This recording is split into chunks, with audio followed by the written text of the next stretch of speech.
거창 아림고 시니어 학급에서 만난 76세 할머니가 들려준 이야기. 우리는 서로 다 알잖아요. 다들 얼마나 학교에 다니고 싶어 했는지, 어릴 때 배우지 못한 그 서름이 얼마나 컸는지. 그러니까 서로 더 챙겨주는 거예요. 학교 마칠 때 누가 몸이 안 좋다 하면 집에 가서 바로 전화를 해요. 약 먹었나? 안 먹었으면 꼭 먹으래. 잘 자고 내일 또 전화할게. 안 그러면 학교 안 올까봐. 내 친구 우기가 입학한 지 얼마 안 돼서 뇌경색이 와버렸어요. 걔가 학교 오는 걸 얼마나 좋아했는지. 늦잠 자서 학교에 못 가는 꿈을 악몽으로 꾸고 그랬던 애예요. 근데 몸이 아프니까 얘가 자꾸 처지는 거예요. 그래서 아침마다 전화를 하죠. 오늘 학교 오니라 몇 시에 올 거고. 그래도 나약한 이야기를 하면 내가 늘 하는 이야기가 있어요. 너가 우리 졸업하고 나면 동창회 할 때는 여든이 넘었을 기다. 그땐 지금이 옛날이 될 기다. 그때 우리 참 젊었다고. 우리한테도 학창시절이 있었다고. 그런 이야기 하면 얼마나 재밌겠노. 안 그렇나? 그러니까 얼른 학교 오니라.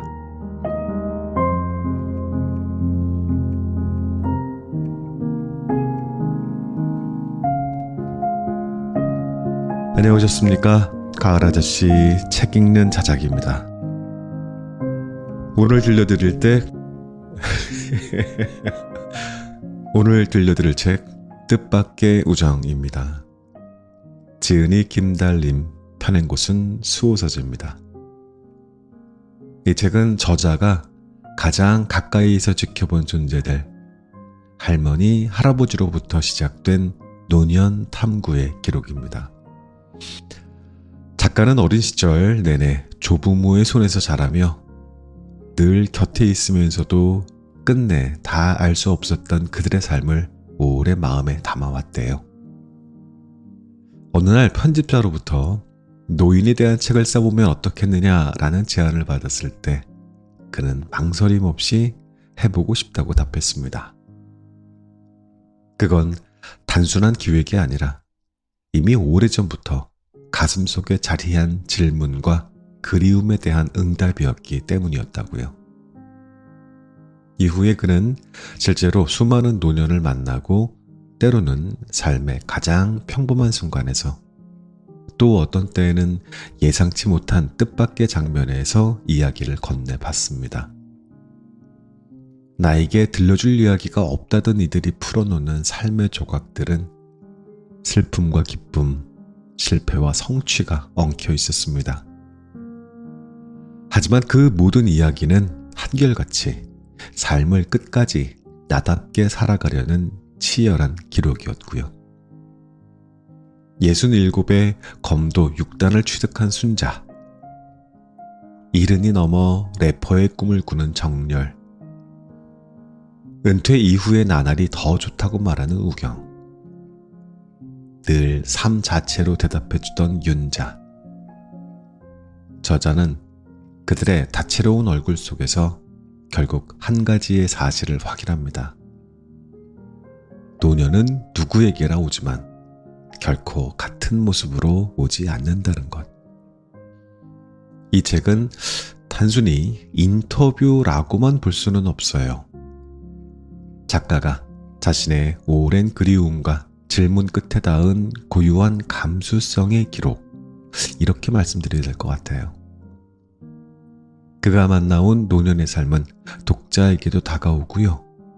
언젠가 마주할 우리 자신의 노년을 한층 다정하게 그려볼 용기를 줍니다.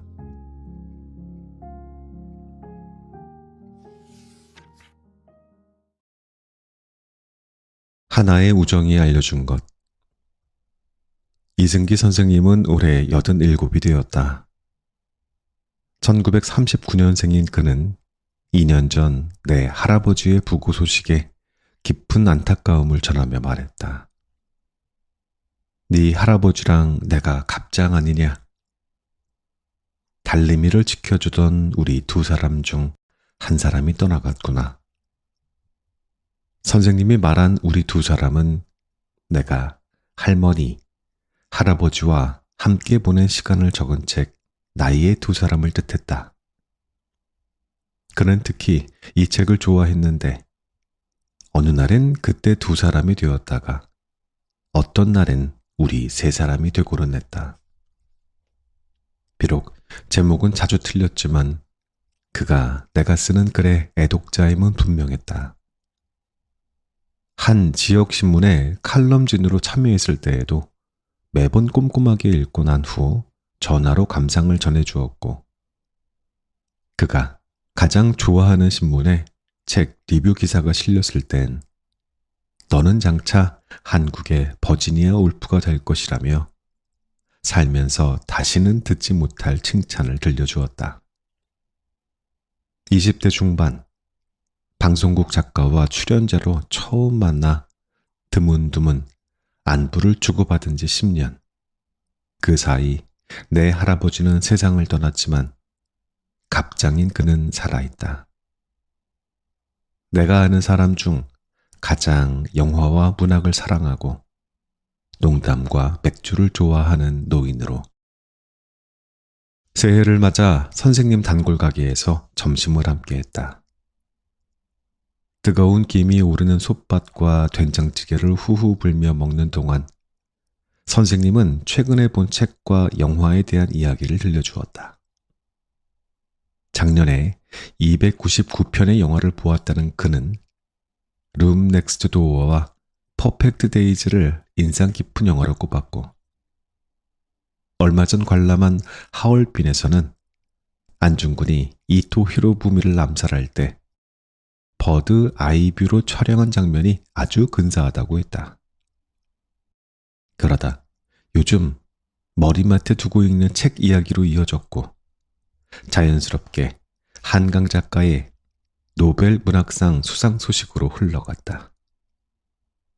15년 전 그가 서점에서 사 읽었다는 채식주의자 소감과 함께 노벨상 수상 뉴스를 보고 나서 나도 한강 작가 이야기를 하고 싶은데 할 사람이 없는 거야. 친구들을 만나면 정치인 누구를 땅에 묻어야 한다. 뭐 이딴 말만 하지. 한강을 아느냐고 물으면 다들 서울에 있는 강인 줄로만 알아. 그래도 너를 만나니까 내가 이런 이야기를 할 수 있네. 너를 만나니까 할 수 있는 이야기. 선생님의 마지막 말에 조금 전까지 우리가 나눈 대화를 헤아려 보았다. 퍼펙트 데이즈, 룸 넥스트 도어, 존 오브 인터레스트, 작은 아씨들, 에밀리 브론테, 버지니아 울프, 박완서, 김현수, 한강, 톨스토이까지. 한 사람과 문학과 영화를 주제로 이토록 다양한 이야기를 나눈 적이 있을까 생각하면 드문 일이었다. 그것도 지루하지 않게. 내가 모르는 많은 것들에 놀라면서 말이다. 너를 만나니까 할 수 있는 이야기. 이 말은 내가 친구들에게 자주 하는 고백이기도 했다. 너에게는 부끄러움을 잊게 하게 되는 이야기가 있어. 너와 함께 있을 때에만 사소해지지 않는 이야기가 있어. 나의 우정은 언제나 이러한 이야기 속에 태어나고 깊어졌다. 뒤늦게 나는 궁금해졌다. 그동안 나는 왜 선생님과 나눈 마음을 우정이라고 여기지 않았을까? 우리는 왜 친구가 될 수 없다고 생각했을까? 때로는 내가 친구로 부르는 이들보다 더 많은 이야기를 나누기도 했는데 할아버지 장례를 치른 후 그가 소포로 보내준 책 선물을 받고서는 내 삶에 당신이 있다라는 사실에 위로를 받기도 했는데 오래된 미색 재킷을 입고 기분 좋게 빈 잔에 맥주를 따르는 내 늙은 친구를 바라보았다. 선생님과 나의 관계가 우정이라는 이름으로 새롭게 재편되는 순간이었다. 1월의 정오, 식당을 나서 선생님과 나란히 골목길을 걸었다. 못 본 사이 부쩍 헬쑥해진 두 볼과 커다란 귀에 꽂힌 보청기가 눈에 들어왔다. 작년에는 보청기의 도움 없이도 대화를 나눌 수 있었는데 언제부터 청력이 약해지신 걸까? 조금 전 소란스러운 식당 안에서 내가 건넨 말을 선생님이 한 번에 알아듣지 못했을 때 얼굴 위로 짧게 스치던 실망감이 떠올랐다. 그럼에도 그는 여전히 농담과 유머만은 잃지 않아서 카페로 향하는 짧은 시간에도 여러 번 크게 웃을 수 있었고 덕분에 우리가 이 우정을 얼마나 함께할 수 있을지 기대를 걸어보게 되었다. 그리고 카페에 마주 앉아 뜨거운 커피 2잔을 손에 쥐었을 때 선생님은 최근에 자신을 사로잡은 하나의 이야기를 들려주었다. 얼마 전에 친한 친구 하나가 세상을 떠났어. 그제야 내 나이가 불쑥 실감이 났지. 그러니까 이 이야기는 하나의 우정이 시작되는 순간에 듣게 된 죽음에 대한 이야기이다. 그 친구와는 중학생 때부터 70년 세월을 친구로 지냈지. 나이는 나보다 몇 살 아래야. 내가 돈이 없어서 학교에 늦게 들어갔거든. 둘이서 죽이 참 잘 맞았어. 같이 있으면 나이 차이가 무슨 대수냐 싶었지. 졸업하고 나서 지금까지 동창들 10대명이 개모임을 했는데 그 친구가 머리가 좋아서 총무를 맡았어. 덕분에 철마다 좋은 데에서 맛있는 것도 많이 먹었지. 통장에 남아있던 돈은 전부 그 친구 장례 비용에 보탰다. 어차피 이젠 친구들도 4-5명뿐이 안 남았거든. 이 나이에 장례가 처음도 아닌데 가까운 친구가 가버리니까 느낌이 달라. 한동안 죽음이란 게 뭘까? 삶이란 게 뭘까? 눈 감으면 모든 게 끝났다라는 게 허무하고 우울한 기분이 들었지. 그제야 내 나이가 불쑥 실감이 난 거야. 87이면 앞으로 몇 년을 더 살 수 있을까? 3년은 남았을까? 마치 텔레비에서 산분장이 합법화됐다는 뉴스가 나왔지. 잘된 일이다 싶었어. 죽고 나서 자리 차지하는 게 무슨 의미가 있을까? 내가 평생 끼고 산 바다에 뿌려질 수 있다면 그게 더 좋은 거지. 얼마 전에는 43년을 해온 주례일을 관뒀어. 돈벌이는 영 재주가 없는 내가 배골치 않고 살게 해준 고마운 일이지. 꽤 부리는 일 없이 참 열심히 했어. 예식장이 호황일 때에는 하루에 5쌍, 6쌍도 주례를 받지. 세어보면 지금까지 내가 만난 부부가 5,000쌍은 될 거야. 어마어마한 일이지. 이젠 나도 늙어서 찾는 사람이 없어지니까 예식장에서 전화가 온 거야. 앞으로는 안 오셔도 되겠습니다. 서운한 마음이 들어도 어쩔 수 있나. 사람은 그만둘 때를 알아야 되거든. 또 오랜 시간 신세 많이 졌습니다. 감사했습니다. 인사하고 깨끗이 물러났지. 그래도 앞으로 4-5년은 자식 도움만 받고 살 돈이 남았어. 나한테는 그렇게 많은 돈이 필요하지 않으니까. 지금 내가 가지고 있는 책이 한 몇천 권쯤은 될 거야. DVD도 몇백 개쯤 될 거고, 이것들이 내가 평생 모아온 유일한 재산이지. 영화 러브스토리를 보면 아침에 일어난 주인공이 그날의 기분에 따라 듣고 싶은 음악을 틀거든. 나는 음악 대신 영화를 틀지. 눈을 뜨면 언제나 새벽 5시. 기분이 가라앉을 때는 차분한 영화를, 기분이 좋을 때는 뮤지컬 영화를 찾아보는 거야. 요즘 같은 겨울에는 엔딩 크레딧이 오르면 어슴풀에 창밖이 밝아오지. 컨디션이 안 좋을 때에는 영화 대신 머리맡에 쌓아둔 책을 펼쳐봐. 다행히 내가 시력은 아직 쓸만하거든. 오래전에 사뒀던 100년 동안의 고독, 장미의 이름은 뒤늦게 읽으려니 도통 진도가 안 나가.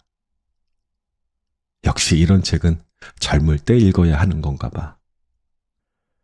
그럴 때는 덮어두고 손에 닿는 다른 책을 가져오면 돼. 하루키도 재밌고 박완서도 훌륭하지. 여전히 읽을 책이 많이 남아있다는 게 사는 기쁨이야. 요즘에는 부쩍 살아온 날들을 돌아보는 일이 많아졌지. 그러면 꼭 떠오르는 들판 하나가 있어. 40년 전이야. 고등학교 친구하고 뒷산을 올랐는데 정상에 서고 보니 눈앞에 널따란 들판이 펼쳐져 있었지. 늦가을이었어.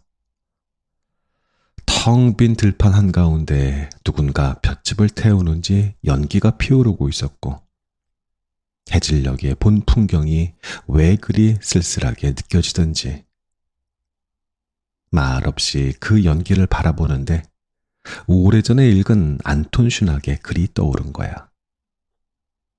우리를 슬프게 하는 것들이라며 그가 적어 내려간 것들. 울고 있는 아이를 볼 때, 오랫동안 사랑하는 이의 편지가 오지 않을 때, 무성한 나뭇가지 위에 하얀 눈송이가 내려앉을 때, 추수가 끝난 텅 빈 들판을 볼 때, 그가 말한 대로 추수가 끝난 들판은 정말로 나를 슬프게 만들었지. 이 슬픔을 어떻게 알아챘을까? 안톤 슈낙은 참 대단한 작가구나 감탄을 하는데 친구가 나를 나무라는 말투로 말했어. 승기야, 네 지금 무슨 말을 하노? 이 땅을 잘 봐라. 여기가 곧 구획정리가 들어간단다. 나는 여기에다 여관을 세울 기다. 그러고는 진짜로 여관을 지어서 3년 만에 아주 큰 돈을 벌었지. 마산에 한창 수출 자유지역이 들어설 때였거든. 덕분에 친구는 지금도 남부럽지 않은 부자로 살아. 나와는 비교가 안 되는 삶이지. 그때 나는 생각을 했던 거야. 사람 인생은 이렇게 달라지는 거구나. 들판을 보고 문학을 떠올리는 사람은 가난하게 버스를 타고 여관을 떠올리는 사람은 자가용을 타는구나. 이렇게 사는 게 결국 내 인생이었던 거지. 누구를 원망할 것도 아쉬워할 필요도 없는 거야. 다들 자기 삶을 자기대로 사는 것뿐 아니겠냐. 어떤 이는 나보고 청승맞다고 하지. 세상에 남길 거라고는 허운 책과 DVD뿐인 내 삶이 실패한 것처럼 보일지도 몰라. 그런데 정말 그럴까? 내 삶은 실패한 삶일까? 하루는 부자 친구가 나에게 물었어. 승기야, 너는 무얼 하길래 매일 그렇게 재미있게 사느냐고. 요즘에는 시간이 너무한가 큰일이라고. 세상 여기저기에서 나를 찾는 젊은 날에는 하루가 쏜살같이 지나가지. 그러다 나이가 들면 하루가 너무 길어 한 세월 같아. 그러니 늙을수록 마음 쏟을 일이 필요해. 좋아하는 일에 시간을 쓰는 법을 배워야 해. 그래야 시간이 내 편이 돼. 그게 얼마나 중요한지 먼 후일에 너도 알게 될 거다. 다행히 지금 나에게는 매일 할 일이 있어. 다시 보고 싶은 영화도, 끝까지 읽어야 할 책도 넉넉하게 있지. 내 몸은 여기 있지만 내 영혼은 국경을 넘어 아주 먼 곳까지 다녀와. 하루는 도스토예프스키가 있는 러시아로, 다음 날은 빔 벤더스 감독이 있는 독일로, 때로는 내가 죽은 이후의 시간까지 내 삶은 아주 넓게 펼쳐져 있어. 선생님은 덧붙여 말했다. 요즘엔 부쩍 눈을 감으면 모든 것이 끝난다는 사실이 두렵게 느껴지지만, 그럼에도 자신을 더 강렬하게 사로잡는 것은 언제나 죽음이 아니라 삶이라고. 눈을 뜨면 시작되는 하루에 마음을 다해 감사하며 사는 일이 자신이 하고 싶은 유일한 일이라고. 어떻게 그런 마음을 가질 수 있느냐는 말에 선생님은 농담과 기도를 함께 알려주었다. 진실처럼 들리던 농담은 이것. 늙으면 돼. 늙으면 삶이 아까워지거든. 잠들기 전 그가 매일 웬다는 기도는 이것이었다. 오늘 하루 잘 보냈습니다. 이만 하면 충분합니다. 이제 나 자러 갑니다. 내일 아침에도 깨워주십시오. 그날 이후 나는 이 기도를 종종 떠올린다. 왜인지 잠들기 전보다 아침에 눈을 떴을 때 희미하게 들리는 빗소리에 귀를 기울이는 마음으로 기도를 곱씹어 보게 된다. 간절한 기도 없이도 하루가 주어졌다는 사실에 옅은 죄책감을 느끼면서 이제 막 시작된 오늘 하루가 얼마나 아까운 삶인지 새삼스레 되뇌면서 몸을 일으켜 침대 밖으로 나선다. 그리고 어느 아침 노트북을 넣은 가방을 메고 밖으로 나와 사람들 사이를 걷는 내가 있다. 매일 지나치던 가로수의 빈 가지에 어렴풋이 움트기 시작한 무언가를 보고 문득 깨닫는다. 조금 뒤 카페에 도착해 내가 새롭게 쓰게 될 이야기. 그것은 하나의 우정이 시작되는 순간 듣게 된 생에 관한 이야기라는 것을. 이후 선생님은 내게 삶을 긍정하는 법에 대해서도 알려주었다. 그가 셀 수 없이 많은 책과 영화를 보면서 깨닫게 된 사실 하나. 좋은 이야기는 결국 삶에서 희망을 보게 한다는 거였다. 그래서 그는 삶의 고비마다 슬픔과 좌절이 있을 때마다 자신을 울게 했던 좋은 이야기들을 떠올렸다고 했다. 그러면 믿을 수 있었다고. 이 또한 지나가리라. 삶은 결국 희미한 빛을 보여주리라. 내가 희망을 보는 일을 포기하지만 않는다면. 그리고 그는 내게 당부하듯 말했다. 너도 좋은 이야기 속에서 살아라. 그런 다음 좋은 이야기를 쓰거라.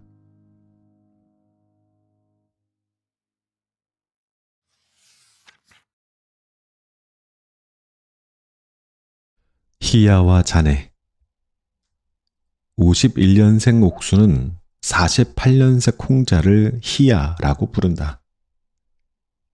홍자의 이름이 희자로 끝나는 것도 아닌데 옥수는 왜 홍자를 희야라고 부를까? 귀엽게 들리는 이 호칭은 사실 애칭도 별명도 아니다. 희야는 대구 사투리로 형님을 친숙하게 부르는 말이다. 희야, 희야 하고 자신을 잘 따르는 옥수를 홍자는 자네라고 부른다. 3살 언니 희야와 동생인 자네. 두 사람은 4년 전 팔공 노인복지회관에서 노인 일자리 사업 짝꿍으로 처음 만났다. 두 사람이 2인 1조로 함께 참여하는 노인 일자리는 노노케어이다. 혼자 지내는데 어려움이 있는 어르신 댁을 찾아가 안부를 묻고 가사를 돕는 일. 말하자면 노인이 노인을 돌보는 일이다. 여러 참여자 중 옥순과 홍자가 짝꿍이 된 건 그저 우연이었지만 4년이 지난 지금 그들은 그 우연을 운명이라고 여긴다.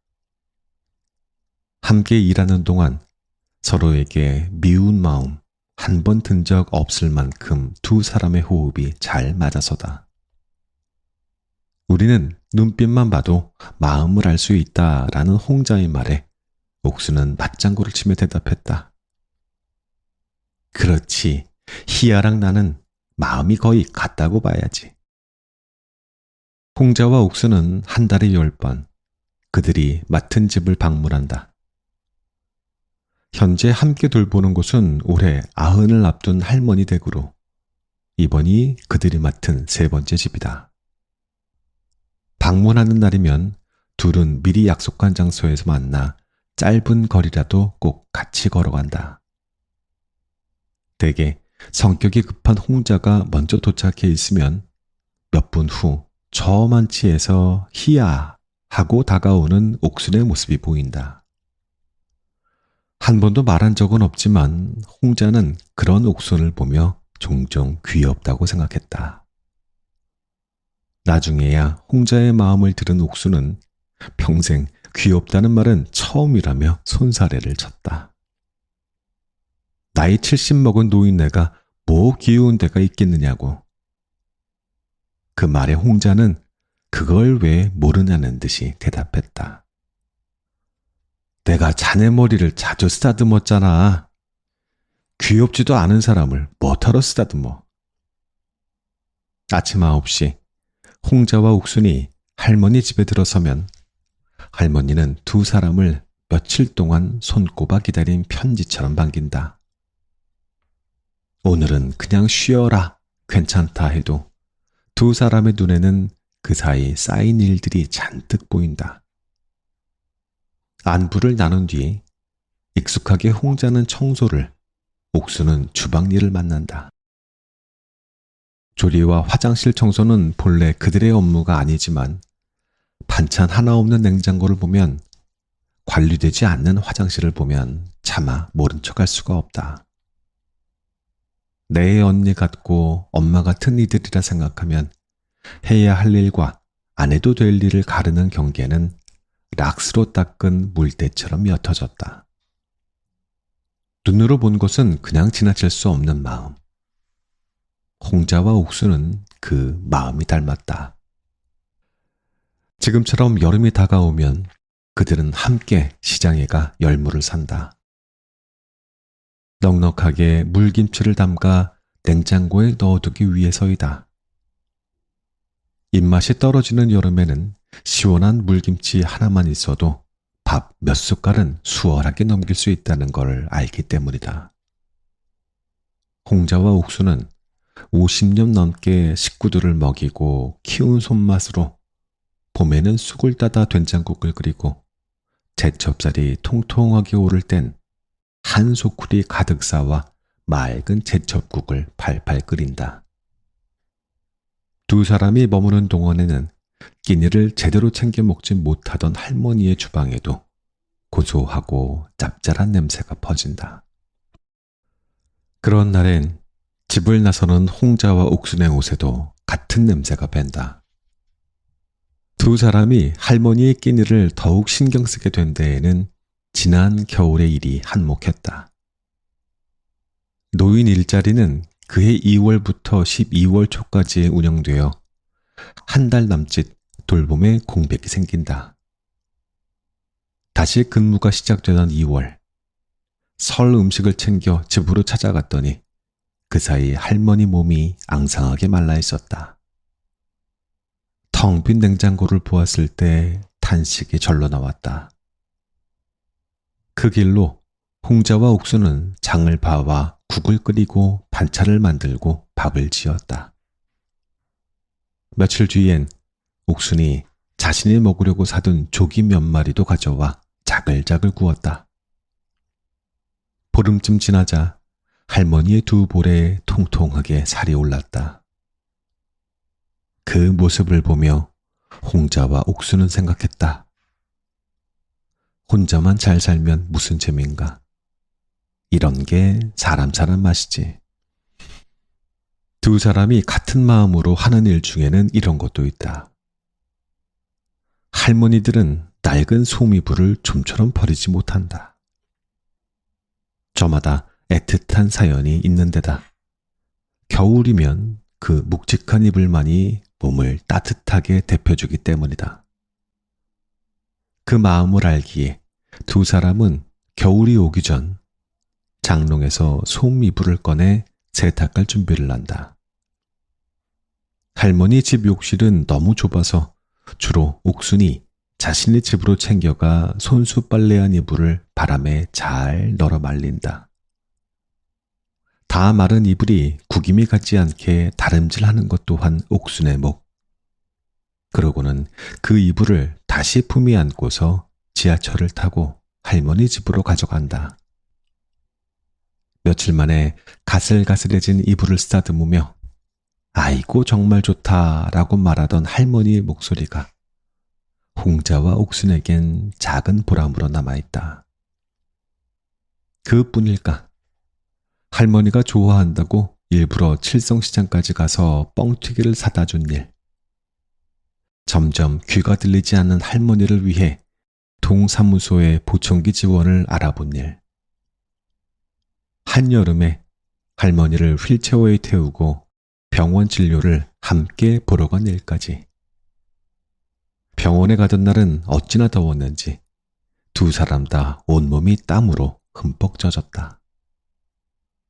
그래도 옆에서 으쌰으쌰 하는 옥순이 있어 힘든 줄 모르고 웃어넘길 수 있었다고 홍자는 회상했다.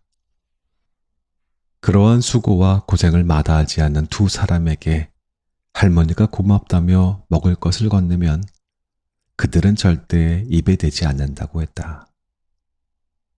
자신들이 먹지 않으면 할머니가 그만큼 더 드실 수 있을 테니까. 아무리 더운 날에도 함부로 선풍기를 틀지 않고 물새가 더 나올까 싶어 할머니 집에서는 소변도 보지 않는 것 또한 두 사람이 정한 철칙 중 하나이다. 자신들이 주는 것은 아까워하지 않으면서 받는 것은 아까워하는 마음.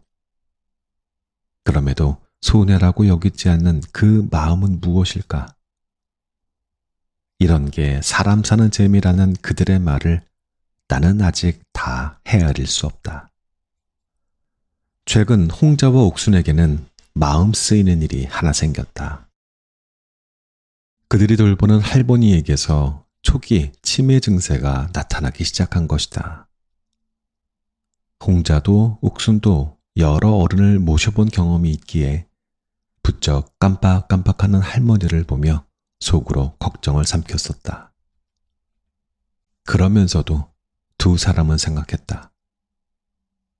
지난 경험을 비추어 볼 때 앞으로도 계속 자신들의 손길만 닿는다면 할머니 혼자서도 충분히 집에서 지내실 수 있겠다고.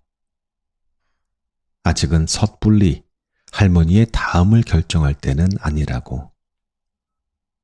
자신이 요양원에 갈지도 모른다는 생각에 며칠을 가슴앓이하는 할머니를 보며 홍자는 그녀의 귀에 두 손을 모으고 말했다. 귀가 어두운 할머니에게 자신의 말소리가 또박또박 전해지기를 바라면서 행님, 걱정 마이소. 우리가 끝까지 지켜줄 겁니다.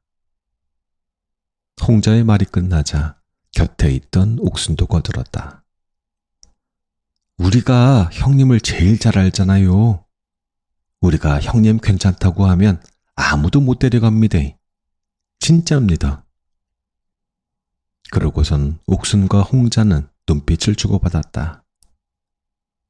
그들만 아는 모종의 작전을 함께 나누듯이. 홍자와 옥순이 일을 마치고 집을 나서면 할머니는 꼭 그들을 따라 나선다. 문 앞에 서서 나도 너희들과 같이 가면 좋겠다라고 말한다. 그 말이 옷에 밴 열무 냄새처럼 마음에 남는다. 그래서 홍자는 날이 더 더워지기 전에 할머니를 모시고 금호각이 흐르는 동천 유원지에 가볼 생각이다. 북새에 바라보는 강변이 얼마나 아름다운지 보여주고 싶어서다. 북새라는 말 오늘 처음 들어봤어요. 해가 완전히 저물기 전 뉘엿뉘엿 어두워지는 때 있죠. 노을빛이 하늘을 붉게 물들이고 사람들이 하나둘 집으로 돌아갈 때, 여기서는 그 시간을 북새라고 그래요. 나 시집 왔을 때 어머님이 알려준 말인데, 그때는 옛날 말이 그렇게 듣기 싫더니 요즘에는 정겨워서 좋아요. 북새의 강변 하늘을 바라보면은요, 누가 저렇게 세상을 아름답게 칠해놨을까 싶어요. 북새, 낯선 표현이지만 누구에게나 매일 다가오는 시간. 언젠가 나에게도 북새에 지는 노을을 가만히 멈춰서서 바라보던 날이 있었다. 어느 여름 저녁, 혼자 천변을 걷다 집으로 돌아가는 길이었다. 하루가 저물어간다는 쓸쓸함 속에서도 그 순간 나를 붙잡은 풍경이 계속 바라볼 수밖에 없는 아름다움이라는 것을 알았다. 우리 삶도 흔히 말하듯 하루처럼 저물어가는 것이라면, 이른을 넘어 서로를 만난 홍자와 옥수는 북새에 만난 친구인 셈이다. 두 사람에게 그렇지 않느냐고 물었더니, 그렇지, 우린 북새에 만난 인연이지 하고 고개를 끄덕였다. 그토록 긴 시간 각자의 삶을 살아왔음에도 희한하게 미운 마음 하나 들지 않는 친구이자 짝꿍이 된 두 사람. 최근엔 옥순이 다니던 곳으로 미용실도 옮겼다는 홍자는 둘 사이에 있었던 재미있는 일 하나를 들려주었다. 얼마 전 홍자가 쓰던 밥솥이 고장이 났다. 새로 사기는 아까워 AS를 맡기려는데 때마침 옥순도 밥솥이 고장 났다고 했다. 어쩜 같은 시기에 밥솥이 고장 날 수 있는지 둘은 신기해하며 함께 AS 센터에 가기로 약속을 했다. 며칠 후 각자 밥솥을 들고 지하철역에서 마주쳤을 때 두 사람은 자신들이 오랫동안 써온 밥솥이 똑같은 모델이라는 걸 알게 되었다. 엄마야, 이게 무슨 일이고. 밥솥이 같았다는 게 엄청난 우연이라도 되는 것처럼 둘은 희한한 일이 다 있다며 깔깔 웃었다. 나이가 드니 눈물샘이 약해져 웃다 보면 어느새 눈물이 났다. 그러고선 늘 그랬듯 성격이 급한 홍자가 앞서 걷고 그 뒤를 옥순이 따라 걷는데 등 뒤에서 불쑥 옥순의 목소리가 들려왔다. 희야, 근데 우리 좀 운명인 것 같지 않나? 그 말을 듣고 걸음을 멈춘 홍자와 옥순은 또 한바탕 크게 웃었다고 했다. 그동안 운명이라는 것은 무섭고 지긋지긋한 말인 줄만 알았는데 이 나이에 운명이라는 말이 이토록 상큼하게 들릴 줄이야. 두 사람의 밥솥 이야기를 들으며 나도 그들처럼 같이 있으면 시답지 않은 이유로 웃음이 터지는 친구들을 떠올렸다. 우연히 같은 색깔의 양말을 신고 나왔다거나 서로를 모르던 10대 시절에 같은 노래를 컬러링으로 해둔 적이 있다거나 많은 사람들 속에서 하필 같은 순간에 서로 눈이 마주쳤다는 이유로 순식간에 기뻐졌던 마음. 사실은 우리가 정말 비슷한 점이 많아서라기보다 이미 너를 좋아하기 때문에 사소한 것들도 운명처럼 느껴지던 순간들. 나는 홍자에게 물었다. 그날 옥순의 말을 듣고 어떤 대답을 하셨느냐고. 그러자 그녀는 대답 대신 같은 날 있었던 또 다른 일을 들려주었다. 그렇게 한바탕 웃고는 이번에도 내가 먼저 걸어가고 옥순이 뒤를 따라오는데 자꾸 구시렁대는 소리가 들리는 거예요. 그래서 뭐 때문에 그러나 싶어 뒤돌아봤더니 제가 그러는 거예요. 희야, 신발 뒤축이 다 닳았다고. 왜 다른 신발을 신고 다니냐고. 그 전까지 나는 내 신발이 닳았는지도 몰랐거든요. 내 뒷모습을 내가 볼 일이 없으니까. 그때 그런 생각이 들었죠. 쟤는 내 뒤꿈치를 다 보는구나. 그런 게 눈에 들어오는구나. 내가 들은 홍자와 옥순의 이야기는 이렇게 끝이 난다. 처음 두 사람의 이야기를 들을 땐 그들이 짝꿍이 되어 한 노인을 애써 돌보는 태도에 마음이 기울었다. 두 사람이 힘을 합쳐 한 노인을 살리고 구하는 이야기처럼 느껴지기도 했다. 그러다가 하루가 저무는 북새의 풍경을 떠올렸을 때 이른이 넘어 만난 그들이 서로를 운명처럼 여긴다는 말을 들었을 때 나는 두 사람이 나누는 우정에 더 마음을 빼앗겼다는 걸 알게 되었다. 듣기 전엔 미처 알 수 없었지만 계속해서 기다려온 어떤 이야기를 마침내 듣게 된 것 같았다. 나는 홍자와 옥순의 이야기가 서로의 노년에 새로운 존재를 획득하는 이야기라서 좋았다.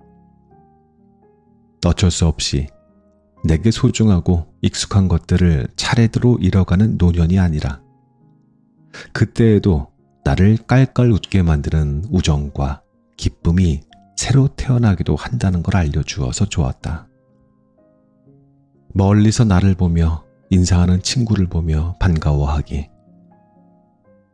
여전히 귀엽다고 생각하며 하얗게 새기 시작한 머리를 쓰다듬기.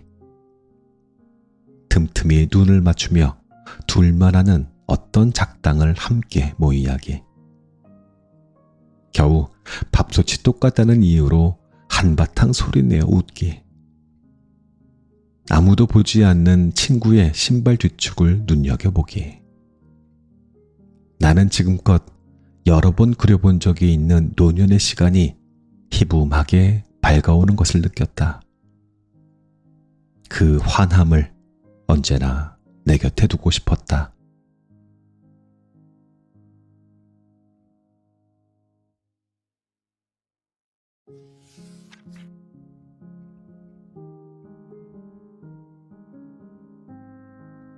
이 책의 낭독은 여기까지 하겠습니다. 어릴 적에 저는 주로 할머니의 손에서 살았어요. 그 시간은 따뜻하기만 하진 않았습니다. 손자를 향한 온정과 보호를 기대했겠지만 저는 좀 때때로 자주 억울한 대접을 받기도 했고 그 기억이 마음속에 오래 남아 있었어요. 어린 마음으로는 이해할 수 없었던 그 서운함이 참 오래 따라다녔습니다. 그런데 세월이 지나면서 알게 되죠.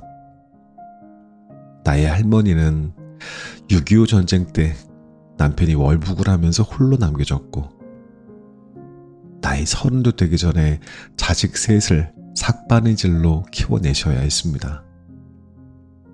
거기서 끝나지 않고 모든 손주들을 당신께서 번갈아 맡아 평생을 길러내셨습니다. 그 삶이 얼마나 고단하고 얼마나 외로웠을까 하는 생각을 하면 이제 와서 나는 사랑받지 못했어 라며 서운했었던 제 기억조차 부끄럽게 느껴집니다. 노인이 된다는 건 단순히 나이를 더하는 일이 아니에요. 수많은 계절과 시간을 견디며 삶의 무게와 흔적을 온몸에 새기는 일이지요. 기쁨과 슬픔, 사랑과 상실이 고스란히 얼굴과 몸짓에 쌓이는 모습은 정말 그 자체로 한 편의 거대한 영화처럼 느꼈습니다. 그래서 저는 노인의 모습에서 경이로움과 함께 어떤 따스함을 자주 발견하곤 합니다. 그러면서 동시에 연민의 감정도 들지요. 몸은 점점 약해지고 세상은 자꾸만 낯설어 가는데 혹시 마음속에는 여전히 젊은 날의 열정과 꿈이 남아있지 않을까, 그런 상상이요. 어쩌면 우리는 모두 언젠가 그 길을 걸어갈 사람들이기 때문에 그분들을 바라보는 일은 곧 내일의 나를 미리 마주하는 경험인지도 모르겠습니다. 긴 세월을 묵묵히 살아낸 분들 앞에서 고개를 숙이게 되는 것은 단순한 예의가 아니고요. 먼저 그 길을 걸어온 존재에 대한 자연스러운 경외심일지도 모르겠습니다. 저자가 에필로그에 남긴 문단 하나, 두 개 마지막으로 들려드리면서 저는 이만 물러갑니다. 안녕히 계십시오. 노년의 시간에도 슬픔 못지않은 분명한 기쁨이 존재한다는 것, 소중한 것들을 하나씩 떠나보내는 날들 속에도 나를 살게 하는 무언가가 새롭게 다가오기도 한다는 것, 그때에도 여전히 사랑과 우정 속에 머무르며 나답게 살아갈 수 있다는 것, 그 기대를 곁에 둘 수 있게 되었다는 사실이 지금 나에겐 가장 큰 희망이다. 약속 장소에 먼저 도착해 이곳으로 오기로 한 친구를 기다리는 마음으로 한 걸음씩 분명하게 오고 있을 나의 노년을 그려본다. 지금 여기에서 내가 쓴 이야기가 나보다 먼저 멀리 가 있다는 사실이 마음에 든다. 그곳으로 가보고 싶다.